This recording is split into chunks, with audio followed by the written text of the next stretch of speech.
Salam alaikum wa rahmatullah. Adam de Roca France, marhaba bikum. Bienvenue. أعوذ بالله السميع العليم من الشيطان الرجيم. بسم الله الرحمن الرحيم. الحمد لله عد ما خلق والحمد لله من ما خلق. الحمد لله عد ما في السماوات وما في الأرض. الحمد لله عد ما أحصى كتابه والحمد لله من ما أحصى كتابه. الحمد لله عدد كل شيء والحمد لله من كل شيء. اللهم صل وسلم وبارك على سيدنا محمد وآدم ونوح إبراهيم وموسى وعيسى وما بينهم من النبيين والمرسلين صلوات الله وسلامه عليهم أجمعين. اللهم صل وسلم وبارك على سيدنا محمد وآدم ونوح إبراهيم وموسى وعيسى وما بينهم من النبيين والمرسلين صلوات الله وسلامه عليهم أجمعين. لا إله إلا الله الواحد القهار. لا إله إلا الله الكريم الستار. لا إله إلا الله الكبير المتعال. لا إله إلا الله وحده لا شريك له. إلها واحدا ربا شاهدا أحدا صمدا ونحن له مسلمون. لا إله إلا الله وحده لا شريك له. إلها واحدا ربا شاهدا أحدا صمدا ونحن له عابدون. لا إله إلا الله وحده لا شريك له. إلها واحدا ربا شاهدا أحدا صمدا ونحن له قانتون. لا إله إلا الله وحده لا شريك له. إلها واحدا ربا شاهدا أحدا صمدا ونحن له صابرون. لا إله إلا الله محمد رسول الله. اللهم إليك فوضت أمري عليك توكلت يا أرحم الراحمين. اللهم صل صلاة كاملة وسلم سلاما تاما على سيدنا مولانا محمد.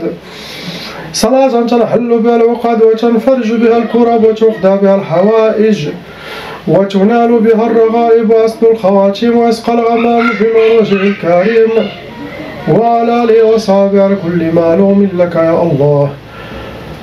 أعوذ بالله السميع العليم من الشيطان الرجيم. بسم الله الرحمن الرحيم. لا حول ولا قوة إلا بالله العظيم. بسم الله الرحمن الرحيم. Inch'Allah, on commence par le Hajj et le Hajja, le couple lettres A et B.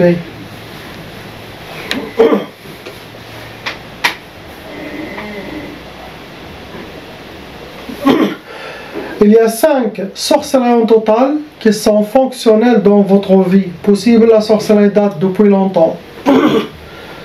C'est pour ça c'est bien de faire toujours les ruqya avant le mariage, après le mariage, pendant les 2 premières années de mariage. C'est très important. Sinon, la sorcellerie va travailler toutes ces années. Il va pourrir la vie, il va créer des blocages, des disputes, des maladies. Et la personne va vivre une vie pas normale. Elle va se réveiller trop tard. Car des fois, quand la personne atteint 60 ans ou plus, les djinns pendant les ruqya, ils me disent, tu peux faire ce que tu veux, on a déjà fini notre mission. On a déjà créé par exemple les blocages, les divorces, les maladies, les disputes, les. Donc toujours, surtout les couples, avant le mariage, comme j'ai dit, pendant le mariage, après le mariage, pendant les 2 premières années ou la première année, c'est là où la sorcellerie va travailler, va pourrir vraiment la vie des gens.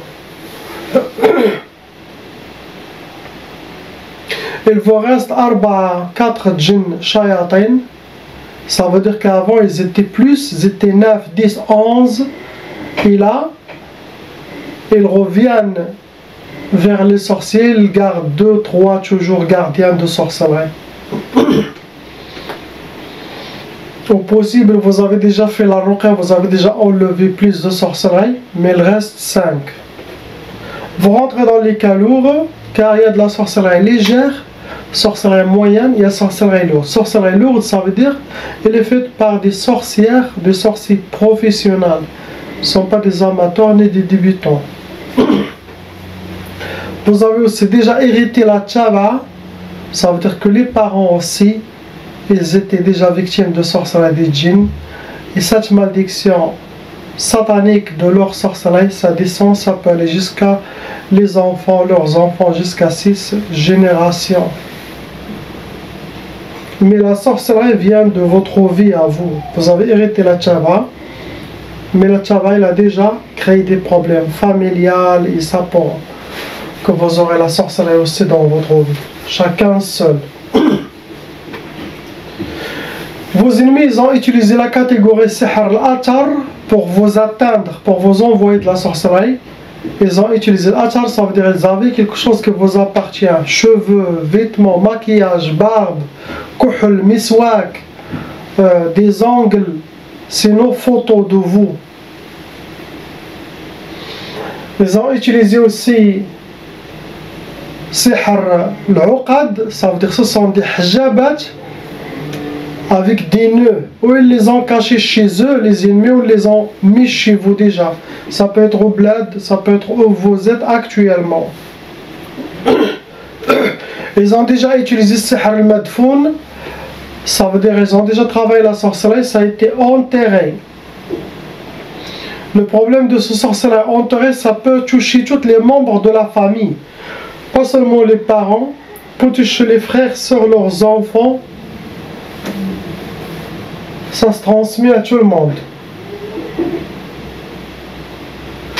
Après, il y avait déjà Sihr al-Marchouch, ça veut dire la sorcellerie liquide qui a été aspergée et que vous, le couple, vous avez déjà piétiné. Sinon, ils ont déjà aspergé la sorcellerie chez vous à la maison, sinon devant votre porte. C'est ça ce qui a été utilisé pour vous détruire, astaghfirullah. Première sorcellerie, ça a été Sihr al-Ukusat. Ça veut dire pour que vous aurez les échecs dans votre vie. Ça rentre dans les blocages de vie. Pour ne pas réussir vos plans. Après, ils ont fait Sihr al-Hawatif. Pour que vous aurez trop de waswas l'un envers l'autre. Et aussi pour que vous suivez les mauvaises inspirations qui va vous causer des problèmes, vous faire prendre de mauvaises décisions, se comporter avec des mauvais comportements dans votre vie, sinon dans votre relation trouvée, votre honorable femme. Ils ont déjà fait Sihr Tqaf pour que vous aurez l'impuissance, sinon chacun fait chambre à part, mais ils ne veulent pas que vous faites la sunna de nikah. Ça peut aussi faire retarder d'avoir les enfants, ça peut aussi faire tomber les enfants de la ventre de la femme, beaucoup de choses. Ils vous ont déjà fait aussi Sihr al-Karahiya pour que vous détestez l'un à l'autre, il y aura le déteste dans votre corps, votre cœur. L'homme envers sa femme, la femme envers son mari. Et aussi, ils vous ont déjà fait depuis longtemps Sihr Talaq, la sorcellerie pour le divorce. Alhamdulillah, les gens d'avant, ce genre de sorcellerie réussissent 40%, 30%. Car les gens d'avant savent que le divorce, c'est pas quelque chose de bien pour la famille, pour les enfants. Donc ils contrôlent ça. Ils vivent. Ils disent je vais supporter tous ces problèmes à cause de mes enfants mais c'était raisonnable. Les couples de maintenant, les nouveaux couples, quand il y a sorcellerie de divorce, 1 mois, 2 mois maximum, ils se divorcent. Car il n'y a plus la foi d'avant, il n'y a plus la religion, le respect et la connaissance. Il n'y a plus ça, donc le divorce c'est facilement maintenant. C'est pour ça ils ont resté encore, alhamdoulilah, ensemble. Bien sûr, le mauvais œil, les gens qui parlent de vous, ça je parle de longtemps. Toutes ces deux énergies a rejoint vos mondes, votre corps, et ça nourrit votre sorcellerie djinn, ça les a rendus lourds. Donc vous avez déjà souffert de la sorcellerie des djinns dans votre vie. On passe, Inch'Allah, au frère lettre C. Comme d'habitude, mon frère, 4 sorcelleries qui ont été renouvelées, refaites. Ça vous a attiré 10 Djinn shayatin vont rentrer dans les cas lourds.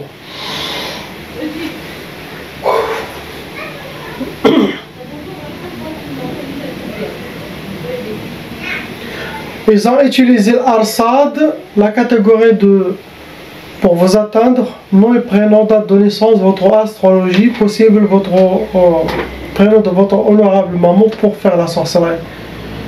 Ils ont toujours utilisé Sihr al-Mahrouq, la sorcellerie qui a été travaillée, ça a été brûlé. Et en même temps, ils ont fait Tabi'a. Tabi'a, ils font des rituels sans envoyer des djinns ni sorcellerie. Et ces rituels, ça peut toucher la personne directement dans son physique, dans... Ça c'est la science de la nature. Mais ils utilisent dans le mal, dans le satanisme. Tu peux utiliser la science de la nature pour attirer par exemple la richesse, pour attirer la joie de vivre, pour attirer la positivité, pour attirer, ça veut dire, les clés pour atteindre tous vos objectifs. Ça, c'est une vraie science. Et tu peux atteindre tout ce que tu veux. La personne peut rêver de devenir, je ne sais pas quoi, et il va devenir. S'il suit les règles de cette science. Mais il y a des autres gens, ils l'utilisent pour attirer le mal à l'autre. Ce qu'ils ont utilisé. Première sorcellerie, c'est écrit Maïfarahsh. Ça veut dire pour qu'il ne connaîtra pas la joie, qu'il sera habillé par la tristesse et les pleurs. C'est ce que souhaitent vos ennemis. Deuxième sorcellerie, ça a été Sihr Waqf al-Hal. Waqf al-Hal, ça veut dire vous êtes en mode pause. Ça rentre dans les blocages de vie. Il n'y a rien qui marche. Tout est en pause. Ça peut toucher professionnel, sentimental, physique, tout votre monde. Astaghfirullah. Après, ils ont fait Sihr al-Wahda. Le ça veut dire pour ne pas refaire votre vie, pour que vous restez seul, ne pas se marier. Après, bien sûr, ils ont fait Tqaf, comme toujours Tqaf, pour vous donner l'impuissance, selon le refus de mariage, le retardement de mariage, la peur de mariage. Sinon, s'il y a une femme qui veut se marier avec vous, elle va disparaître d'un coup. Le Tqaf, il va l'éloigner. C'est ce qu'il y a, mon frère. On passe, Inch'Allah, à la lettre D. 7. Il y a 7 sorcelleries en total qui sont fonctionnelles. Ça vous a attiré 18 djinns shayatin dans votre monde et autour de vous. Plusieurs groupes. Vous rentrez dans les cas lourds. Vos ennemis ont déjà utilisé les Sihr al-Uhud ou al-Udhiya. Ils ont déjà utilisé des pactes sataniques. Ça veut dire qu'ils ont écrit votre nom et prénom dans la liste satanique pour que vous soyez toujours liés au monde de sorcellerie, au monde de djinn, pour que vous soyez emprisonnés dedans. Après l'Udhiya, les ennemis ont déjà sacrifié, donné des offrandes aux shaitan, aux voyantes, aux voyants ou aux sorciers, pour que le travail sera très bien fait contre vous. Car des fois le sorcier peut faire 6 sorcelleries, il n'y en a que 3 ou 4 qui vont fonctionner, une elle est morte. Donc quand ils font les pactes et les sacrifices, ou s'ils ont votre trace, ça réussit. Ils sont sûrs et certains que ça va se réussir. La catégorie que vos ennemis ont utilisée pour vous atteindre, ils ont déjà utilisé la sorcellerie africaine, ça veut dire la catégorie du voodoo, ça veut dire travail sur des poupées pour atteindre votre corps physique ou sinon créer des maladies physiques, pour vous torturer tout simplement. Après, ils ont déjà utilisé Sihr al-Mantour. La sorcellerie qui a été déjà travaillée, ça a été mis quelque part ou chez vous, sinon dans vos affaires ou quelque chose, mais ils les ont mis quelque part. Après, le Sihr Turabi, c'est de la sorcellerie qui a été travaillée, ça a été enterré. Pour vous donner la première sorcellerie, ça a été Sihr al-Khumul, pour que vous soyez habillés par la lourdeur, la manque d'énergie la paresse, ça peut donner aussi l'oubli. Et ça rentre dans les blocages de vie. Deuxième sorcellerie, bien sûr, ils ont fait sihar tawaswis pour que les djinns essayent de vous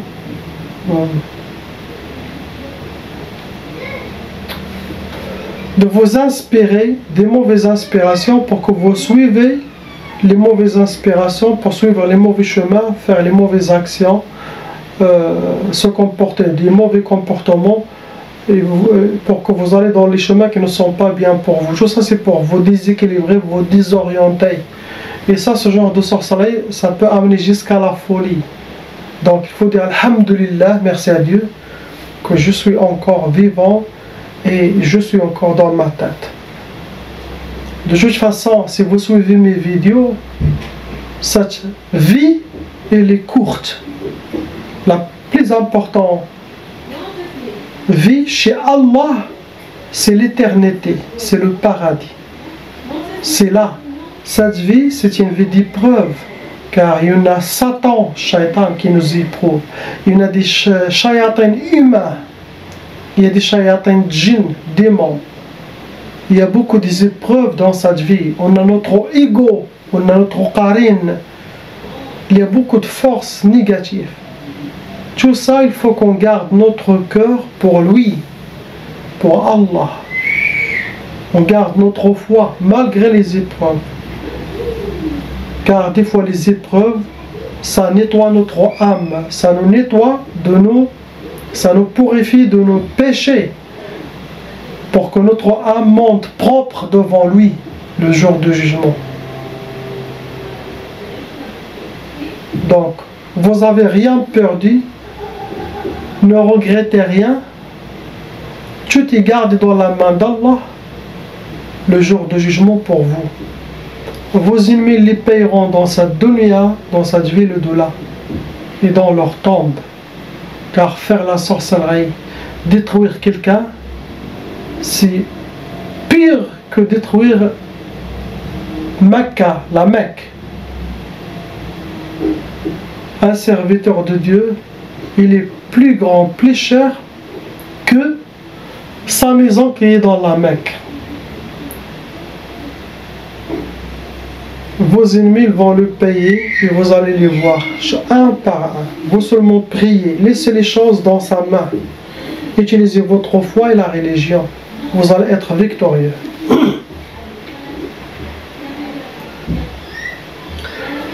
Troisième sorcellerie, vous en fait sihar tqaf.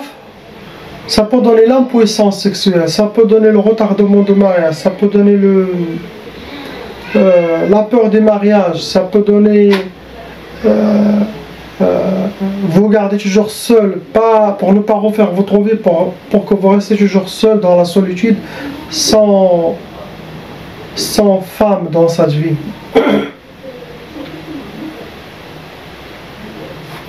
Après, vous en fait la quatrième, sihar insidad. L'insidad, ça rentre dans les blocages de vie pour que vous soyez menottés, enchaînés, emprisonnés, pour que vous aurez toutes les portes fermées devant vous.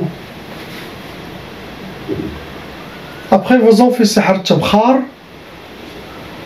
Tabkhar, ça veut dire ça c'est plutôt pour l'argent. Ça veut dire, même si quelqu'un gagne, ça veut très bien cet argent. Tabkhar, ça veut dire en français, traduction, c'est l'évaporation. Toutes ces vapeurs devant vous, on dirait vous avez un trou dans votre main. Vous mettez l'argent, ça disparaît. Il n'y a pas de bénédiction. Les djinns vont essayer tout pour que ça disparaisse. Et ça aussi, ça rentre dans les blocages de vie. Sixième sorcellerie, c'est pour que vous aurez sihar dull. Dull, ça veut dire être déshonoré, être dans un coin, être jeté, être dans l'oubliette. Quelqu'un qui n'a pas de valeur. C'est ce qui souhaite vos ennemis, de enlever votre honneur. Je ne sais pas pourquoi tout cet acharnement sur vous. Est-ce qu'ils avaient des histoires, des règlements de compte? C'est à vous de savoir. Car le mélange de sorcellerie que vous avez, c'est pour vous jeter dans la tombe le plus tôt possible, sinon vous jetez dans un hôpital psychiatrique. Déjà vous êtes quelqu'un de fort, c'est pour ça que vous êtes encore. Vous gardez le contrôle quand même. Quelqu'un d'autre il sera dans la rue comme un vagabond, il dort dans la rue, il tue nu, il court dans la rue. Après vos enfants, le dernier c'est Sihr Shom. Shom ça veut dire pour que vous aurez la poisse.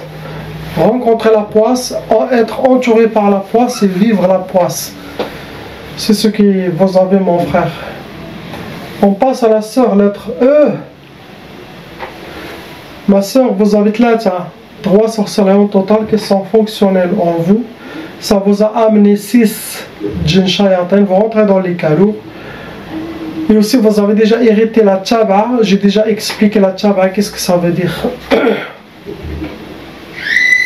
Si les parents ils étaient victimes de sorcellerie, ça se transmet aussi aux enfants.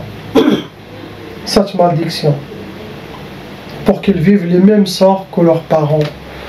Les parents ils étaient victimes, les enfants victimes, c'est comme ça. Peut-être leurs grands-parents pareil. Vos ennemis ils ont utilisé Sihr al-Atar, la catégorie pour vous atteindre. Ils ont utilisé quelque chose qui vous appartient à votre race. Cheveux, vêtements, maquillage, ongles, mouchoirs, quelque chose de vos, c'est nos photos pour vous faire la sorcellerie. Après on a Sihr al-Madfoun. Sihr al-Madfoun ça veut dire la sorcellerie enterrée. Ce genre de sorcellerie ça peut être, ça touche vos frères et sœurs et vos parents, normalement. Sorcellerie enterrée ça touche tout le monde. Pour que vous aurez première sorcellerie, Sihr al-Hawatif, ça veut dire vous allez avoir des inspirations sataniques pour vous désorienter, pour vous déséquilibrer, créer trop de waswas, pour créer une faiblesse en vous, pour vous affaiblir, pour que les djinns prennent contrôle de votre cerveau. Deuxième sorcellerie, c'est écrit La tafrah, ma tafrahish, ça veut dire ne pas connaître la joie ni le bonheur, et que vous soyez habillés par la tristesse et les pleurs. Ils ne veulent pas vous voir souriante, épanouie, non. Après, troisième sorcellerie, c'est Sihr al-Hadid.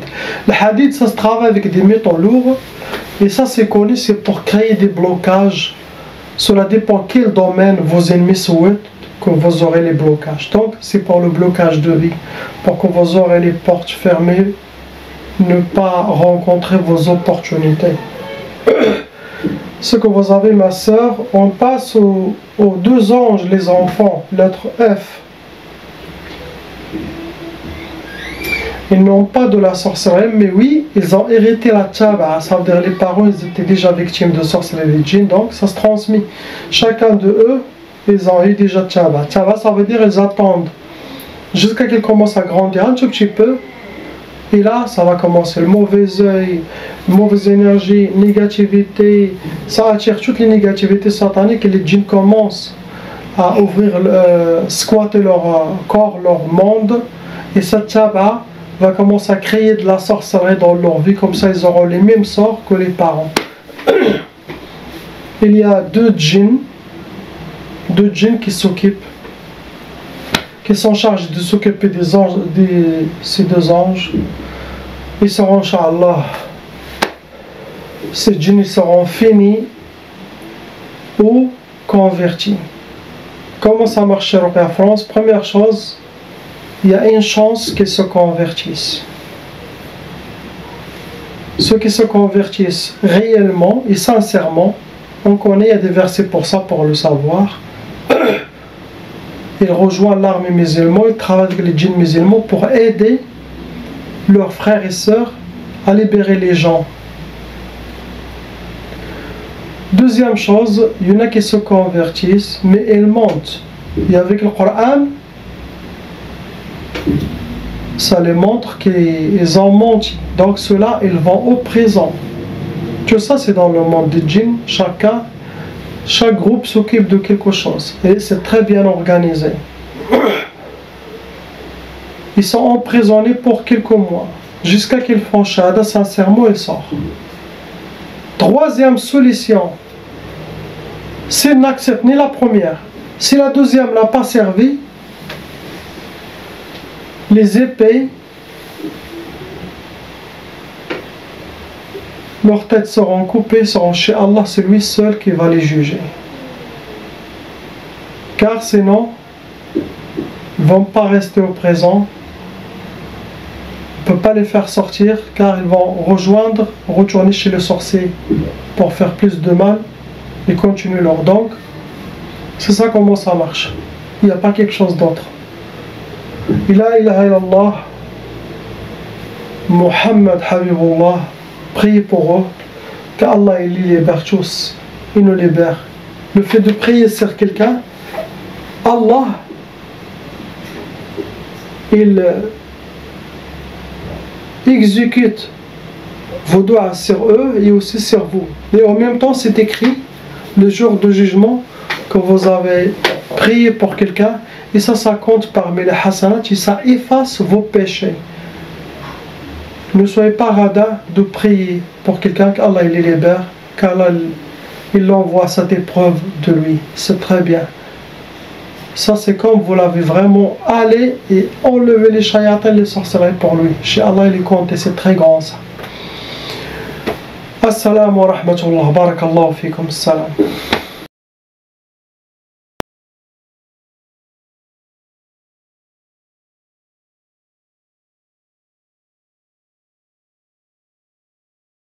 Appelle Cheikh Adam.